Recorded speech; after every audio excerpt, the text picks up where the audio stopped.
You already know how to do confrontation, you just forgot. Or you buried it under years of don't rock the boat, be polite, don't upset them. Another well-meaning, disempowering bullshit. But here's the truth bomb. You didn't want, but need. Avoiding confrontation is the fastest way to betray your own soul.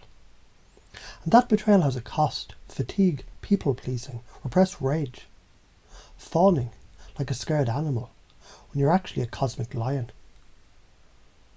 So let's flip the script right now, neurologically, linguistically, energetically.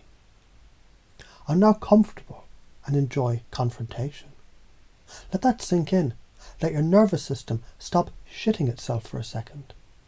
Confrontation isn't violence, it's clarity. It's you showing up to life with both hands open and spine tall, saying, here's where I stand, here's what I need, here's what I won't tolerate. It's a fucking love letter to your boundaries, not a war cry. But it can be a war cry when it needs to. That's the fucking balance. Think of confrontation as being like a sword in one hand and a mirror in another. The sword cuts through bullshit, illusion, gaslighting, avoidance. The mirror reflects back truth to you and them. You're not attacking. You're correcting the energetic distortion field with surgical precision. That's not mean. That's maintenance. That's fucking sacred. Here's how you already do it. Remember when you said no to that extra obligation and your whole body sighed with relief? That was confrontation. Remember that time you told a friend you didn't like how they spoke to you and afterward you felt fucking powerful? That was confrontation. When you set a boundary in a text message, even if your hand was shaking, that was your soul reclaiming sovereignty. You do this already.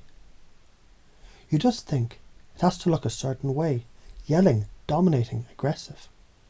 No, that's not confrontation, that's projection. Here's how you can do it in new ways. Through calm, grounded presence, a still face, locked eyes, and a single sentence. That's not okay with me. Through humour, laugh and say, nah, that's not my thing, and change the topic like a boss. Through questions, can you explain why you think that's fair? It's a hypnotic blade that flips power without raising your voice. Through silence, let your silence ring, let it echo. Sometimes the most potent confrontation is to leave the battlefield entirely. Here's why it's so important.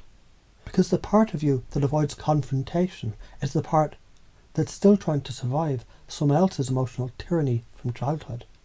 Let that land, don't flinch. That's truth medicine. When you avoid confrontation, you teach people how to treat you like a doormat. And worse, you teach your nervous system that your truth isn't safe. Over time that shit adds up. You become tired, bitter, resentful. And you bleed energy like a leaky faucet, while still smiling and nodding like a damn robot. Here's what science says your nervous system wants congruence. When your external behaviour, saying yes, doesn't match your internal reality, fuck no. Your body activates the amygdala, triggers stress, cortisol, inflammation, dysregulation. When you speak your truth, you trigger dopamine, oxytocin, serotonin, the triumvirate of empowerment, integrated selfhood. The body knows when you're aligned. Speak your truth, and your biochemistry rewards you like a fucking golden retriever. Here's why you're afraid to do it. Let's not sugarcoat it. You're afraid people will reject you, hate you, think you're a bad person, or worse, not love you anymore. That's primal, evolutionary. You think rejection is death. But here's the reality. Not being true to yourself is a slower, more painful kind of death. You're not here to win popularity contests. You're here to vibrate like a tuning fork for truth. And if that rattles cages, so be it. Confusion is the gateway drug to change. When you confront someone with unexpected calm, unexpected firmness, unexpected joy, they don't know what to do. That's good. That's Ericksonian leverage. The brain goes, wait, this isn't the script. I don't know what to do.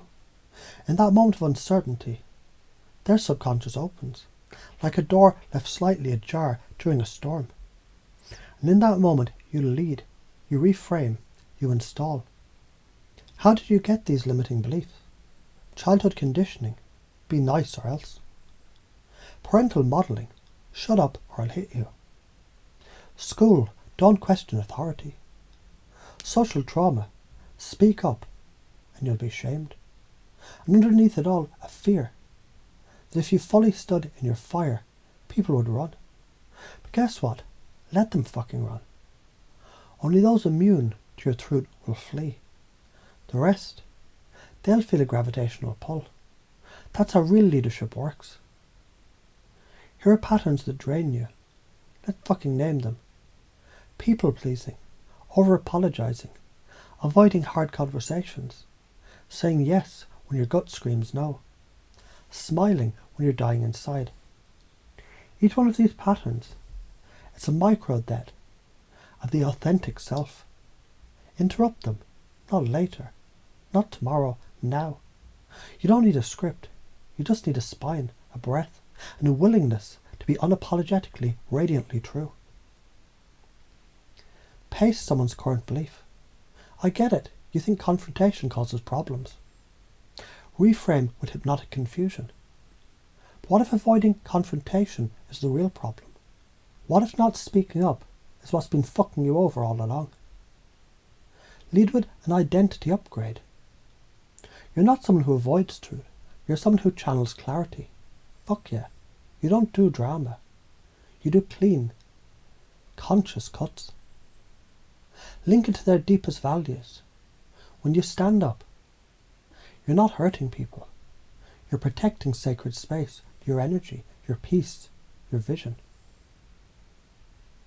This isn't a motivational speech.